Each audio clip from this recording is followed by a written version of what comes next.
The private mail Janet got was enough to excite her, but when she received a call from the same sender, the feeling was electrifying. She had quickly sent her mobile number when the sender had requested it, saying that he loved the story and would need to discuss it with the writer. She had wanted to immediately call Saint and tell him about this development. The excitement she felt had not allowed her to even decide if it was best she sent her number or Saint's. But then, after she sent hers, she had thought it made no difference. As she made to call Saint and tell him what was happening, her mobile phone rang, and then when the caller declared that he was the same person interested in the story, she became more confused with excitement. Just the fact that someone loved the story enough to call her was okay. She knew there was something special about Saint, and this had proven it. She couldn't wait to see the smile that would come up on his cute face when she tells him this development. Janet thanked the caller for liking the story, letting him know the story was actually written by her boyfriend. The caller asked where her boyfriend Saint lives in the country.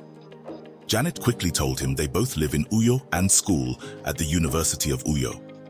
The caller asked if Saint knew about Abuja. He wanted to know if Saint went there sometimes. Janet replied that Saint had never been there, but heard a little about it from friends. The caller said he lives in Abuja. He wanted to talk to Saint and asked for Saint's phone number. Janet wanted to check with Saint first before giving out his number. The caller understood and said he would wait for Saint to call.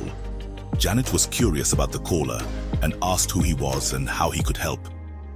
The caller said he really liked the story and wanted to know more about the writer. He also said he's a journalist and can pull some strings. He told Janet to tell Saint to call him soon. Grateful for the information, Janet extended her gratitude to the caller, whose name was revealed as Rotimi, and their call concluded. Janet couldn't wait to see Saint and give him the good news. She would have loved to call him immediately and give him the news, but thought against it. She preferred to see the smile on his face when giving him the news.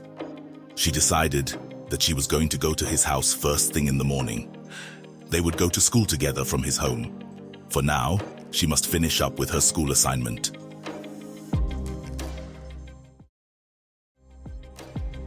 The police vehicle contained the trio as they deliberated over the complex scenario.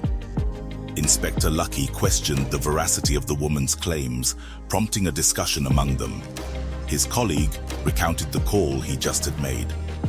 She had appeared genuine, her unawareness of the sinister story's implications suggesting sincerity. Inspector Lucky harbored suspicions, speculating about her potential as the actual writer and her motives for posting another story. Concerns extended to her claimed location and student status. Inspector Lucky contemplated the situation and their uncertain knowledge of her truthfulness. Audu contributed, asserting that the alignment of their location with the medallion's theft hinted at being on the right path. He sided with Rotimi's analysis, highlighting her posting location in Uyo as evidence of her ignorance about the story's real-world effects. Silence prevailed as they mulled over the situation. Chief Uzo had tasked them with locating the author, but he had kept mum about the female name in the narrative. Inspector Lucky refrained from pushing, respecting the boundaries between their roles and the millionaire's privacy. Doubts about Chief Uzo's transparency persisted. Audu sensed his concealed information, a concern shared by Inspector Lucky. The journalist suggested focusing on finding the writer and giving him time to respond before considering further steps. Rotimi's phone interrupted, displaying Chief Uzo's name. The chief's eagerness was palpable as he inquired about their progress. Rotimi informed him that they had yet to speak to the writer, but had connected with his girlfriend, who had taken responsibility for posting the story. Her promise to prompt his contact soon left Chief Uzo awaiting updates.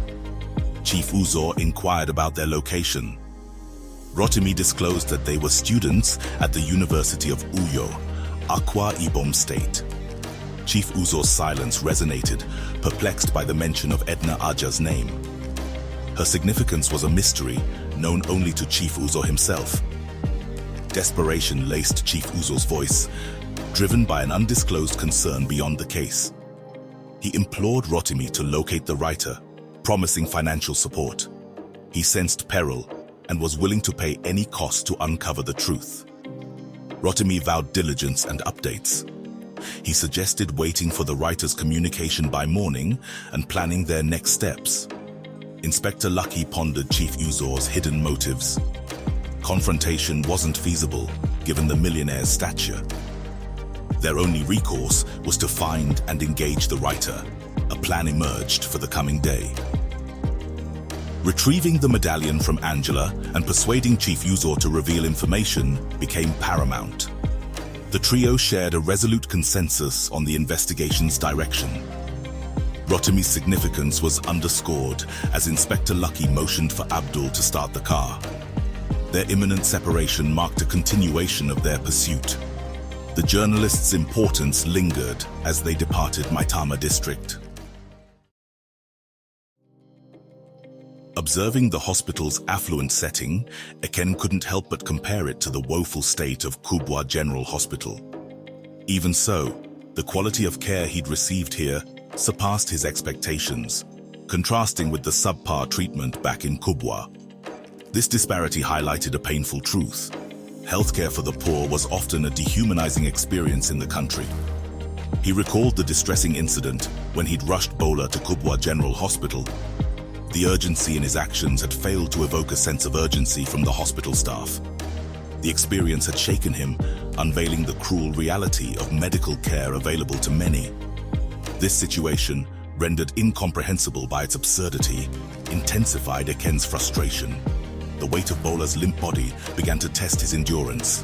Faint moans from his injured friend diverted Ekene's attention. Bola's words, weak yet urgent, broke through the chaos. The hospital was not safe. They needed to flee Kubwa, where they wouldn't be easily tracked.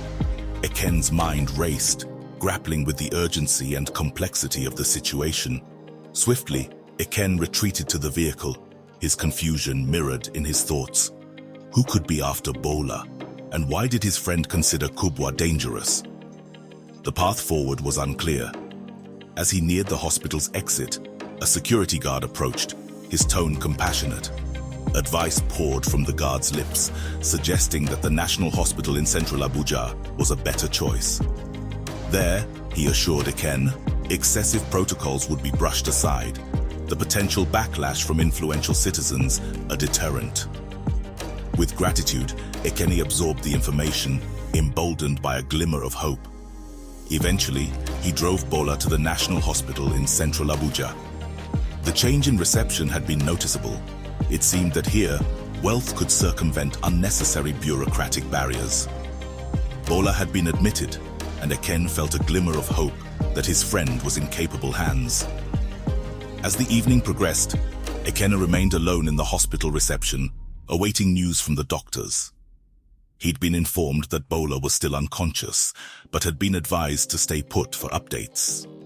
Growing restless from sitting, Ekene decided to explore the hospital.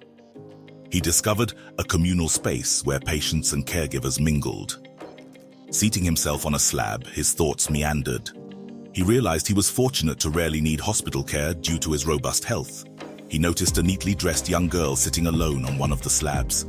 Something about her composure caught his attention, so he stared harder. Her presence, ethereal and detached, prompted Ekene's gaze. She seemed lost within herself, clutching an object wrapped in cloth. Her unresponsiveness to her surroundings piqued his curiosity. As he observed, a series of interactions unfolded. A man's presence, marked by a tired gesture, held little impact on the girl's demeanor. Then, a more mature girl joined her, radiating concern. This enigmatic trio intrigued Ekene. He was particularly captivated by the older girl's demeanor.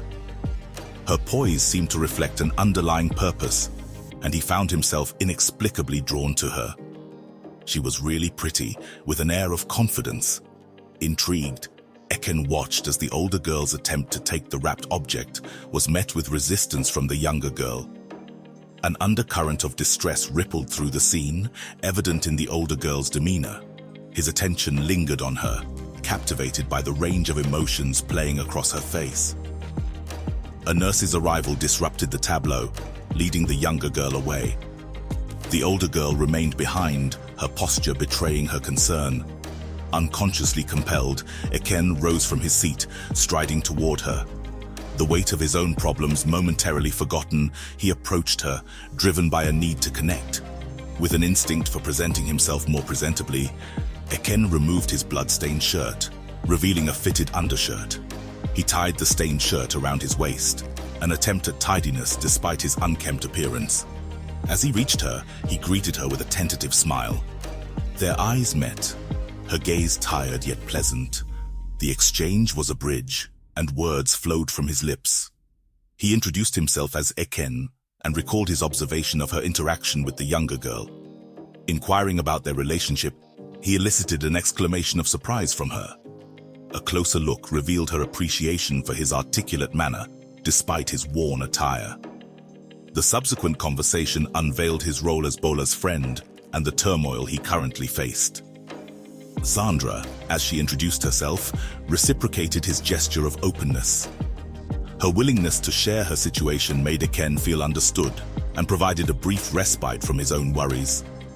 Her presence was a balm to his concerns, a testament to the power of shared empathy. When Sandra suggested getting dinner due to his tired appearance, Ekene's surprise was eclipsed by gratitude. A simple act of kindness was enough to rekindle his faith in human connection. As they prepared to depart for dinner, his gaze lingered on her, appreciating the beauty in her compassion. In that moment, Ekene's burdens were momentarily lifted as he embarked on an unexpected companionship, the prospect of which seemed to breathe life into his weary soul.